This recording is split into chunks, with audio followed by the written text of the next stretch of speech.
El mensaje eterno de Dios no caduca, pero es fundamental y necesario que lo contextualicemos. Para ello debemos tener lo que John Stott decía de la doble escucha. Debemos escuchar al Dios que nos envía, pero también debemos escuchar la misión a la cual Dios nos está llamando. Decía Calvart que un buen predicador debe tener una Biblia en una mano y el periódico en la otra. Y de alguna manera nuestro rol es ser un puente entre la verdad eterna de Dios y el tiempo presente. Una de las maneras prácticas que podemos hacer para traducir el mensaje del Evangelio es hablar el mismo idioma, con los mismos códigos que la gente habla, pero desde la perspectiva de Jesús, desde la perspectiva bíblica. Además, la manera de comunicar no solamente es con palabras. En el mundo posmoderno en el que estamos, con una crisis de confianza en el mensaje, necesitamos mostrarnos de manera vulnerable, tal y como somos, porque hay una crisis sobre todo de confianza. Yo soy un fan de las distancias cortas para hacer creíble el mensaje de Jesús. Quizá nuestras palabras pueden ser creíbles o no, pero si ven nuestra vida de cerca, eso hará creíble, hará que la gente pueda confiar en lo que estamos diciendo. Creo que esa es la manera más clara para que la gente pueda tener la oportunidad de escuchar el mensaje de Jesús.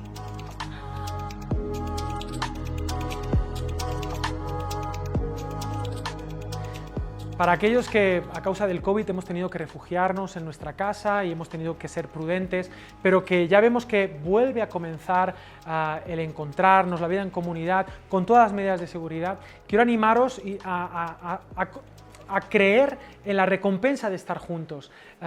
Dicen los psicólogos que para tener una vida emocional saludable necesitamos 12 abrazos diarios y para sobrevivir 4. Y yo no digo que estemos todo el tiempo abrazándonos, pero sí hay un calor en el encontrarnos cara a cara. El cristianismo no ha sido diseñado para ser vivido en soledad. Un cristiano solitario, un llanero solitario, es un llanero que muere, que se debilita. La espiritualidad cristiana es vertical, pero se traduce también en una horizontalidad. Es imposible amar a Dios sin amar al prójimo.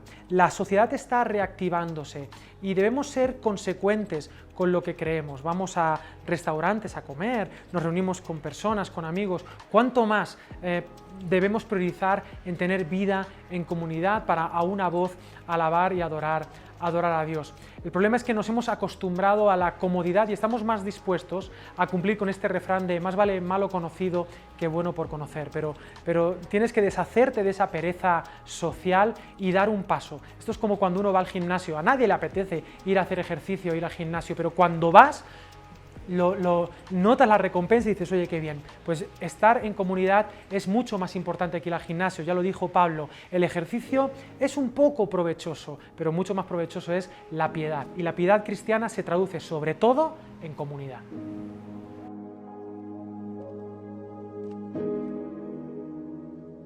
La Iglesia ha tenido como tentación desde hace 2000 años involucrarse donde no la llaman.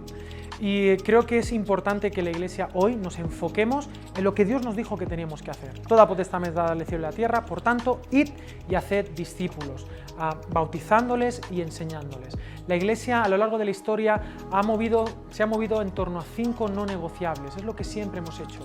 Número 1, el querigma, es decir, la proclamación. La Iglesia hoy más que nunca necesita proclamar el mensaje de esperanza, de vida, muerte y resurrección de Jesús y proclamar que solo en el nombre de Jesús hay salvación para todo ser humano. Por lo tanto, hoy más que nunca, en medio de la pandemia, en medio de la pospandemia, de lo que sea, somos llamados a proclamar. Otro no negociable que la Iglesia debe hacer es la comunión, la koinonía, los unos a los otros. En la Iglesia, en la vida en comunidad, nos humanizamos, nos reconocemos, nos pastoreamos, nos cuidamos. Hasta más de 50 veces en el Nuevo Testamento aparece una palabra en griego que es alelón, unos a otros. Vivimos una sociedad altamente individualista y vamos hacia una pandemia mundial de soledad. Y la Iglesia debe ser la respuesta comunitaria a la pandemia de la soledad. En tercer lugar, la diaconía, es decir, el servicio. En un mundo donde cada uno mira para sí, la Iglesia debe servir, como decía Dietrich Bonhoeffer, a aquellos que no forman parte de ella. Somos llamados a atender a los últimos de la sociedad, que son los primeros para Dios. Y desde allí cambiar y ser la sal del resto del tejido social. En cuarto lugar, algo que tiene que hacer la Iglesia y que parece que no es productivo es las oraciones, la liturgia. La Iglesia a lo largo de la historia siempre ha fomentado la devoción a Dios, el conectar a las personas con Dios, el orar, el reconocer la realidad espiritual, que somos más que seres físicos, que somos más que un montón de átomos destinados a la desintegración. Somos humanos, somos seres espirituales, con razón, con libertad. Y la oración es como el respirar, nos recuerda quiénes somos, nos recuerda de dónde venimos, nos recuerda que somos el objeto amado de Dios. Y en último lugar, la didaché, es decir, la enseñanza. Hoy en día hay mucha información y la Iglesia se está metiendo en muchísimos temas y creo que es hora de enfocarnos en volver a compartir la palabra de Dios, que es Jesús, la palabra de Dios, la enseñanza. Estamos en una crisis de analfabetismo bíblico y necesitamos volver a la Escritura y darles herramientas a los jóvenes y a las personas en general para que podamos responder a los retos que las nuevas ideologías están imponiéndonos. Yo creo que estos 5 no negociables es lo que la Iglesia debe hacer y es lo que siempre ha hecho y Dios es fiel. Así que si cumplimos con esto, creo que lo demás será añadido. Cuando le sumas al Evangelio le quitas poder, es decir, le hemos querido añadir y lo hemos convertido en más light. La sal, de hecho, la manera de que la sal no sale es mezclándola, ¿no? Es quitándole su salubridad y no tiene que ver con cuánta sal, sino qué calidad de sal.